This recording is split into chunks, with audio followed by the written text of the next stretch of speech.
Hello everyone and welcome to Youth on this Wednesday night. My name is Olivia. I assume by now you've seen me around, so I will skip a lengthy introduction. But I am deeply glad that you are here with us tonight in week 2 of our series on the Verge. Now, I thought I would share about a recent moment that I had where I myself was on the verge of something that was kind of scary for me, which is making new friends. Most of you know I recently moved out of London to a completely new city, and I haven't done that since I was a child. And I forgot how lonely it can be at first until you start to meet new people and make new friends. But the other thing that I forgot was how hard and sometimes scary it is to make friends with people you don't know yet. So let me tell you this story. There is a woman in my building close to the same age as me who has a dog close to the same size as my dog.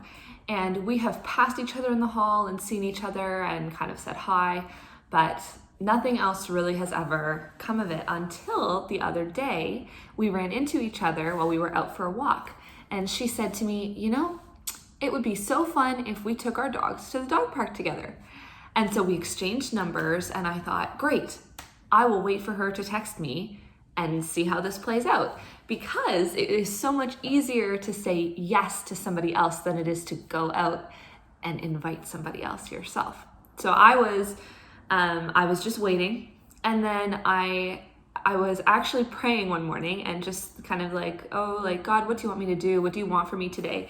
And I just had this thought, I should text her and just invite her to the dog park today.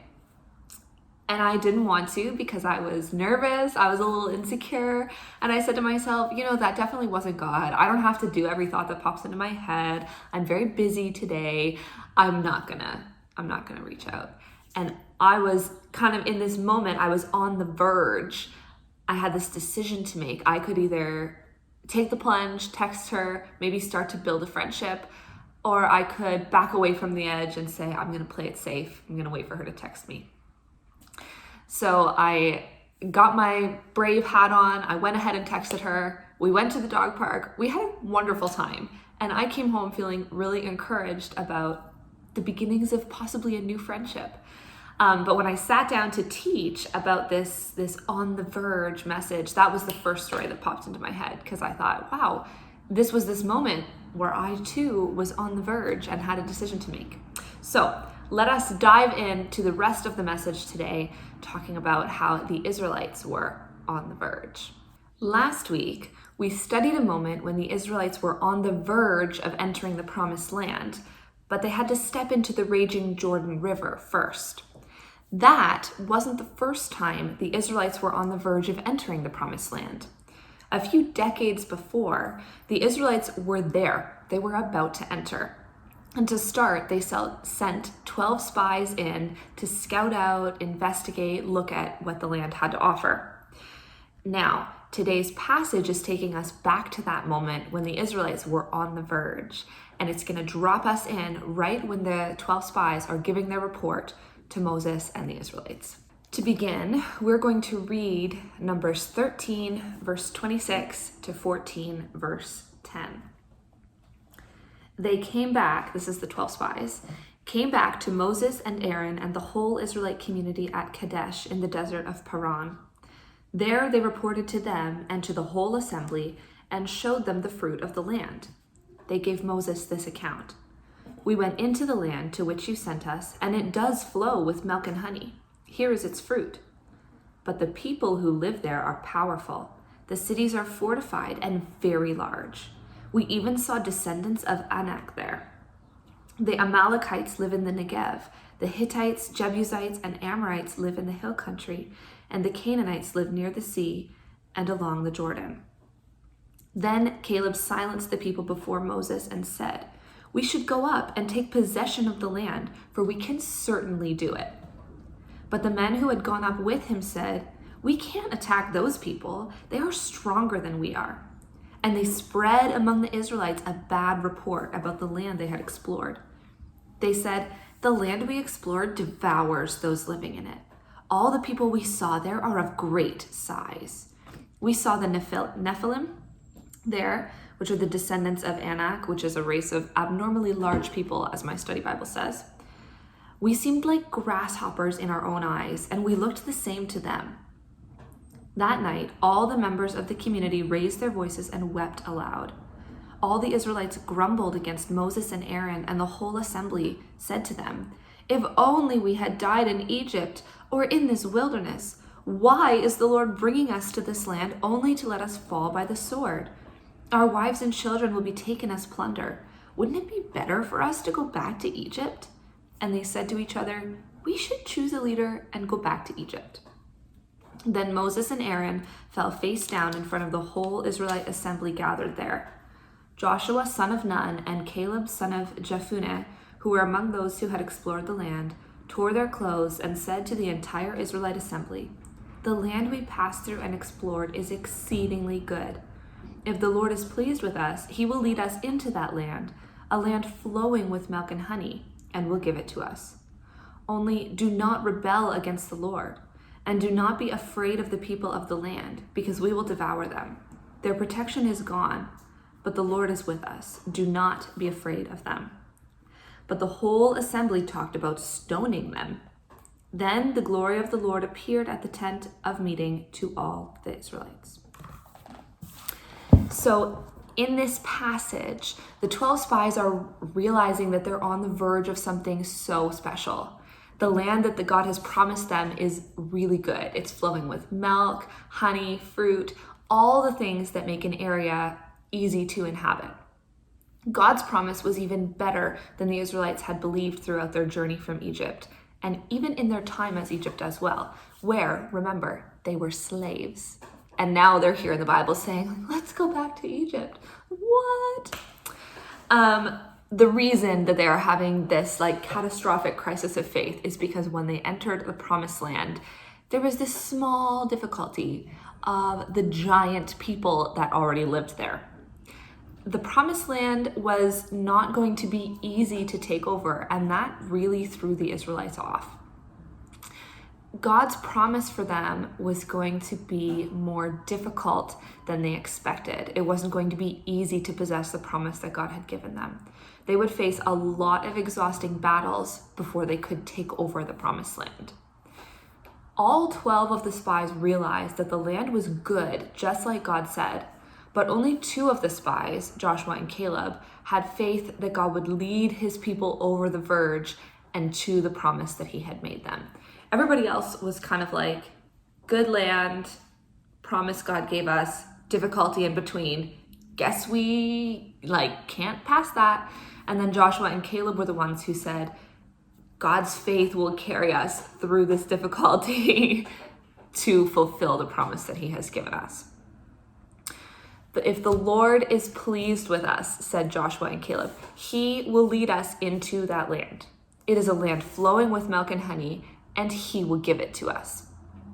The other 10 spies just wanted the Israelites to give up, actually wanted to go back to slavery rather than die in a battle, which is what they assumed would happen. They said, we cannot attack these people. They are stronger than us. The land we explored will devour us. Everyone is of great size. We're like grasshoppers. It's over before it has even really begun. That scouting report was enough to convince all of the Israelites to give up.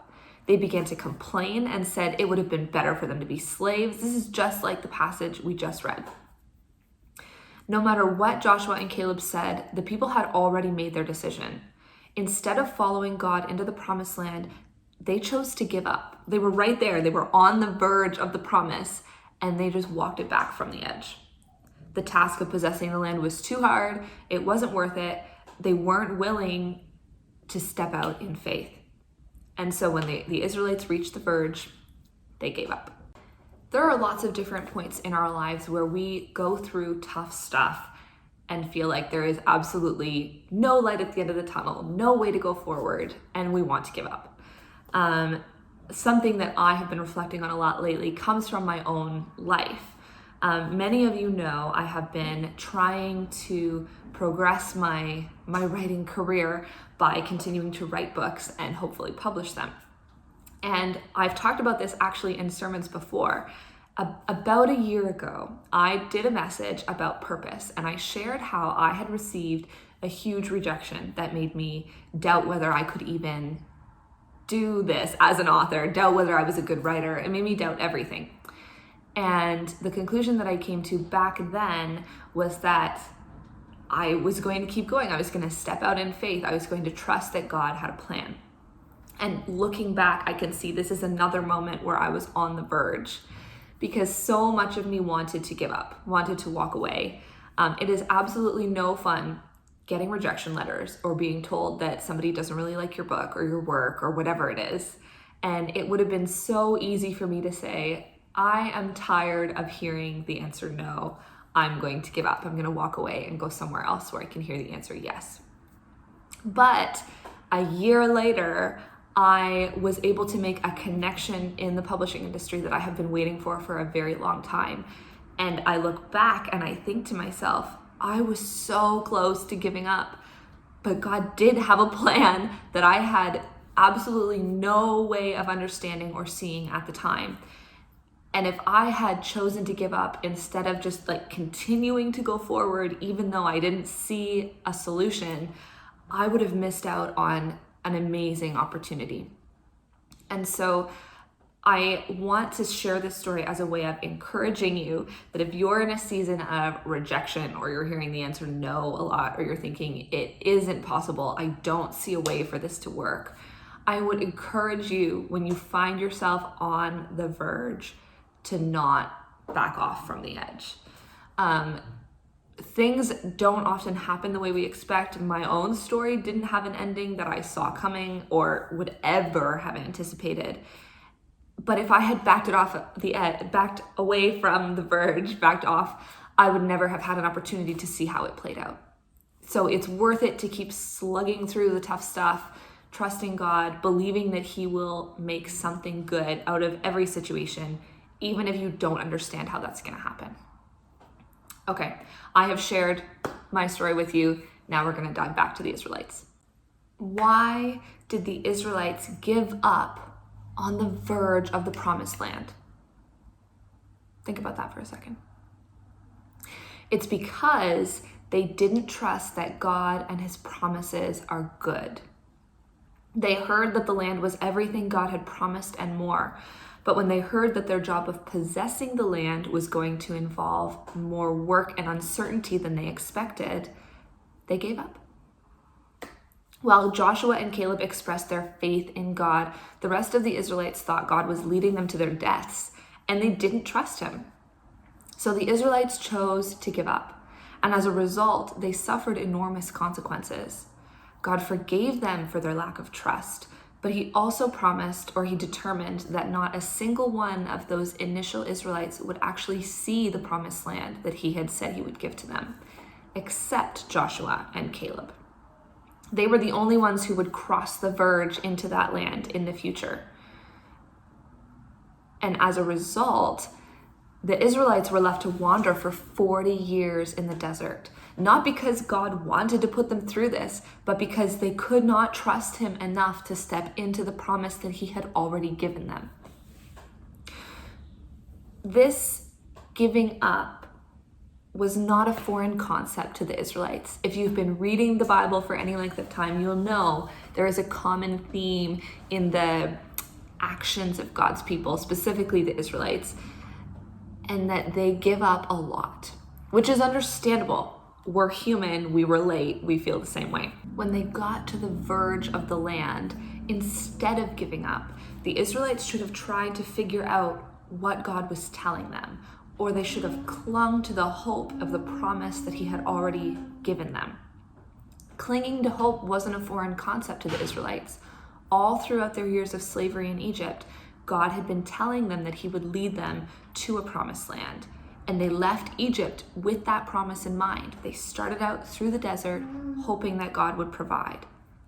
But when it got a little dicey, when it looked harder than they expected, their first instinct was to give up. And we are often tempted to do the same thing. Maybe we've never had much hope to begin with, or maybe this particular season is testing us in ways that we never thought possible. Regardless of what our journey is, of whatever it is you're facing, when we let go of hope, we're far more likely to give up completely. That is not what God wants for us. Instead, God is telling us to cling to hope so that we can cut the cord of giving up, turn away from that option, and possess what it is that He has promised us. This story of the Israelites, the one that I have shared today, seems like a failure. After all, the Israelites don't go into the promised land and they end up 40 years in the desert instead. The consequence of giving up on the promise is real, and it was pretty extreme. But 40 years later, the Israelites were again on the verge of the promised land, and they once again sent spies into the land. This time, the 2 spies returned with this report. The Lord has surely given the whole land into our hands. These spies decided to learn from their ancestors and not give up when it looked difficult. The hope that these spies embraced helped to inspire the Israelites to step into the raging Jordan River. They clung to hope, and so their story of being on the verge became one not of giving up, but of stepping up. I'm going to change gears for a moment and talk about our hearts, not our spiritual hearts, our very physical, blood-pumping valves, those hearts. I'm sure most of you guys have seen a movie or heard of like somebody being shocked with a defibrillator in the hospital, right? But did you know lifeguards use a really small version of these? They're called AEDs, which I believe is automated external defibrillator. And basically what they do is if you're at the pool or the beach or wherever and your heart stops working, a lifeguard will obviously come over, try to rescue you, take your pulse and stuff. But the thing is, as a lifeguard, if you can't find a pulse on somebody, your instinct might be to think, it's too late. I didn't get here in time. Their heart has already stopped pumping. Maybe I should give up. Maybe I should just call an ambulance and sit back and let them handle it. But lifeguards are not doctors. They don't have fancy equipment. They don't really always know what's going on behind the scenes in the body of somebody who is needing assistance. And basically, a lifeguard's job is to not give up on that person. So they'll grab the AED, they'll slap some pads on the person, not the funky handled ones, it's just like a sticker, and they'll turn on the machine, and the machine will work them through some shocking of the heart and trying to bring that person back. When a patient's, or not a patient for a lifeguard, but when a swimmer's heart stops, the lifeguard's whole job is not to give up on that person. They train you. They say, you continue doing CPR even if you can't find a pulse. You continue using that AED to shock them because it's not your call. Unless, for my lifeguards in the room, unless you get too tired to go on. Feel the need to insert that. But anyway, the lifeguard's job is not to give up because they don't know what's going on behind the scenes.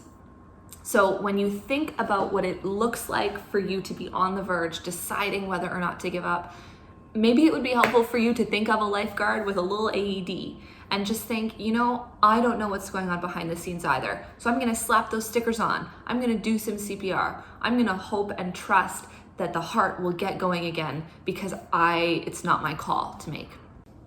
When we come to the verge, whether it's the verge of making new friends, of choosing to carry on through rejection, or of deciding whether or not to give up completely, we're in for a reality check.